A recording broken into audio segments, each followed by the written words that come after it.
Irrational fear of water. Irrational fear of water. बघा, water म्हणजे पाणी तर सगळ्यांना माहिती आहे, आणि फिअर म्हणजे घाबरणे. जो व्यक्ती पाण्याला घाबरतो, जो व्यक्ती पाण्याला घाबरतो, फिअर ऑफ वॉटर म्हणजे नदी वाहत असेल, नदीच्या पाण्याला पाहून घाबरत असेल, समुद्राचं पाणी पाहता बरोबर त्याला फिअर वाटत असेल, असा व्यक्ती.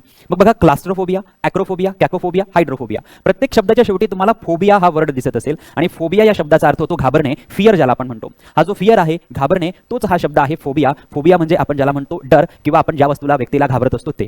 आता पहिला आहे क्लास्ट्रोफोबिया. क्लास्ट्रो या शब्दाचा अर्थ होतो क्लोज्ड प्लेसेस, बंदिस्त जागा. जो व्यक्ती बंदिस्त जागेमध्ये गेल्यावर घाबरतो त्याला क्लास्ट्रोफोबिया झालेला आहे असं आपण म्हणत असतो. ज्या ठिकाणी गर्दी असतील, गर्दीचे ठिकाण असेल, एखादा मॉल असेल त्यामध्ये खूप गर्दी झालेली असेल, एखादी लिफ्ट असेल त्यामध्ये खूप गर्दी झालेली असेल, अशा गर्दीच्या ठिकाणी जो व्यक्ती घाबरतो त्याला क्लास्ट्रोफोबिया आहे असं म्हटलं जातं. परंतु आपल्याला वॉटरचा फिअर विचारलेला आहे म्हणून ऑप्शन ए आपलं उत्तर होणार नाही. पुढचा शब्द आहे ॲक्रोफोबिया. ॲक्रो या शब्दाचा अर्थ होतो हाईट किंवा उंची. उंचावर गेल्यानंतर ज्या व्यक्तीला भीती वाटते त्याला ॲक्रोफोबिया झाला आहे असं म्हणतो. आणि जनरली हे मॅक्सिमम व्यक्तींमध्ये पाहायला मिळतं की अतिशय उंचावर जेव्हा व्यक्ती जातो आणि तिथून जेव्हा तो खाली बघतो अशा वेळेस त्याला चक्कर येतात, त्याला गरगरल्यासारखं होतं, किंवा तो घाबरतो, म्हणजेच त्याला काय आहे, ॲक्रोफोबिया आहे असं म्हटलं जातं. आपल्याला वॉटरचा फोबिया विचारलेला आहे म्हणून ऑप्शन बी होणार नाही. पुढे बघा, कॅकोफोबिया. कॅको म्हणजे खराब किंवा कर्कश.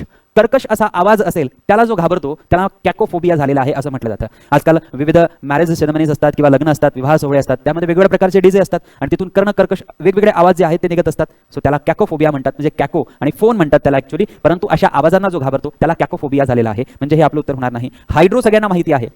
हायड्रो किंवा हायड्रा या शब्दाचा अर्थ होतो पाणी, आणि पाणी वॉटर होणार आहे. आणि फोबिया, फोबिया म्हणजे काय, घाबरणे, फिअर. मग ज्याला पाण्याचा डर आहे, जो व्यक्ती पाण्याचा फोबिया आहे, जो व्यक्ती पाण्याला घाबरतो त्याला हायड्रोफोबिया झालेला आहे असं आपण म्हणतो. आणि म्हणून आपलं करेक्ट उत्तर होईल option D, irrational fear of water. जो व्यक्ती पाण्याला घाबरतो त्याला काय म्हटलं जाईल, हायड्रोफोबिया झालेला आहे असं म्हटलं जाईल. आता बघूया पुढचा प्रश्न.